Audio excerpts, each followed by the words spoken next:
The Telltale Heart by Edgar Allan Poe. It's true. Yes, I have been ill, very ill.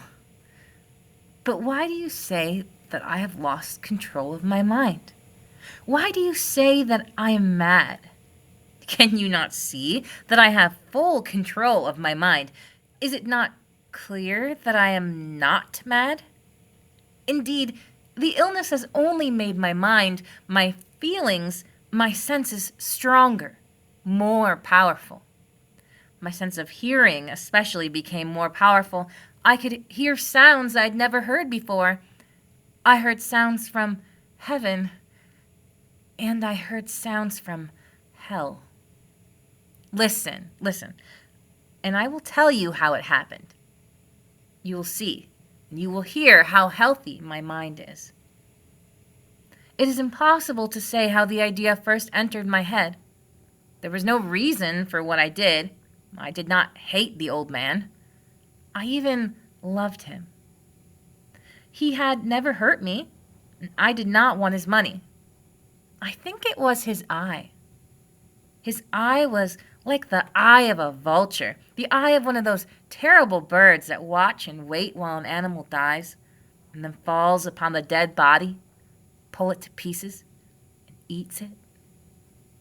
When the old man looked at me with his vulture eye, a cold feeling went up and down my back.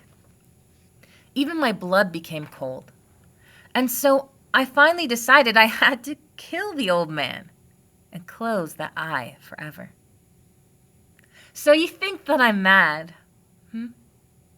A madman cannot plan. But you should have seen me. During all of that week, I was as friendly to the old man as I could be. Warm, loving. Every night about 12 o'clock, I slowly opened his door. And when the door was open wide enough, I'd put my hand in, and then my head. In my hand, I held a light, covered over with a cloth so no light would show. And I stood there quietly. Then carefully I lifted the cloth just a little so that a single, thin, small light fell across that eye. And for 7 nights I did this. 7 long nights. Every night at midnight. Always the eye was closed, so it was impossible for me to do the work. For it was not the old man that I felt I needed to kill. It was the eye. His evil, evil eye. And every morning I'd go to his room with a warm, friendly voice. I asked him how he had slept. He could not guess that every night just at 12 I looked in at him as he slept. The 8th night I was more than usually careful as I opened the door. The hands of a clock moved more quickly than did my hand. Never before had I felt so strongly my own power. I was now sure of success. The old man was lying there, not dreaming that I was at his door, and suddenly he moved in his bed. You may think that I became afraid, but no. The darkness in his room was thick and black, and I knew he could not see the opening of the door. I continued to push the door slowly, softly. I put in my head. I put in my hand with the covered light. And suddenly the old man sat straight up in bed and cried, "Who's there?" I stood quite still. For a whole hour I didn't move, nor did I hear him lie again into his bed. He just sat there, listening. And then I heard a sound, a low cry of fear which escaped from the old man, and now I knew that he was sitting up in his bed, filled with fear. I knew that he knew that I was there. He did not see me there. He could not hear me there. He felt me there. Now he knew that death was standing there. Slowly, little by little, I lifted the cloth until a small, small light escaped from under it to fall upon that vulture eye. It was open, wide, wide open, and my anger increased as I looked at it. It looked straight at me. I could not see the old man's face, only that eye. That hard blue eye, and the blood in my body became like ice. Have I not told you that my hearing had become unusually strong? Now I could hear a quick, low, soft sound, like the sound of a clock heard through a wall. It was the beating of the old man's heart. I tried to stand quietly, but the sound grew louder.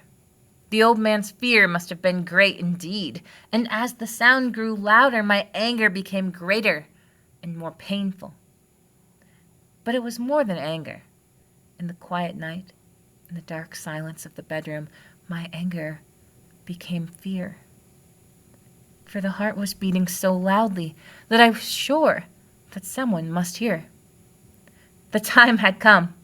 I rushed into the room crying, "Die! Die!" And the old man gave a loud cry of fear as I fell upon him and held the bed covers tightly over his head. Still his heart was beating, but I smiled as I felt that success was near. For many minutes that heart continued to beat, but at the last, the beating stopped. The old man was dead. I took away the bed covers and held my ear over his heart. There was no sound. Yes, he was dead, dead as a stone, and his eye would trouble me no more. So, I am mad, you say. You should have seen how careful I was to put the body where no one could find it. First, I cut off the head, and then the arms, and the legs. I was careful not to let a single drop of blood fall upon the floor. I pulled up 3 of the boards that form the floor and put the pieces of the body there. And then I put the boards down again, carefully, so carefully, that no human eye could see that they had been moved. As I finished this work, I heard that someone was at the door, and it was now 4 o'clock in the morning, but still dark. I had no fear, however, as I went down to open the door. 3 men were at the door, 3 officers, the police. One of the neighbors had heard the old man's cry and had called the police. And these 3 had come to ask questions and to search the house.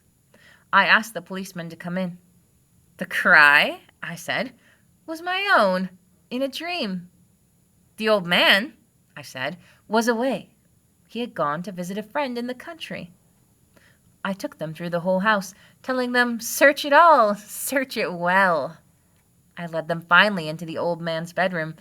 As if playing a game with them, I asked them to sit down, talk for a while. My easy, quiet manner made the policemen believe my story, and so they sat talking with me in a friendly way. But although I answered them in the same way, I soon wished that they would go. My head hurt. There was a strange sound in my ears. I talked more and faster, and the sound became clearer, and still they sat and talked. Suddenly I knew that the sound was not in my ears. It was not just inside my head. At that moment I must have become quite white. I talked still faster and louder, and the sound too became louder, and it was a quick, low, soft sound, like the sound of a clock heard through a wall. A sound I knew well. Louder it became, and louder. Why did the men not go? Louder and louder, and I stood up and walked quickly around the room. I pushed my chair across the floor to make more noise, to cover the terrible sound. I talked even louder, and still the men sat and talked and smiled. Was it possible that they could not hear? No, they heard. I was certain of it. They knew, and now it was they who were playing a game with me. I was suffering more than I could bear from their smiles and from the sound. Louder, louder, louder. Suddenly I could bear it no longer. I pointed at the boards and cried, "Yes, yes, I killed him. Pull up the boards and you'll see. I killed him." But why does his heart not stop beating? Why does it not stop?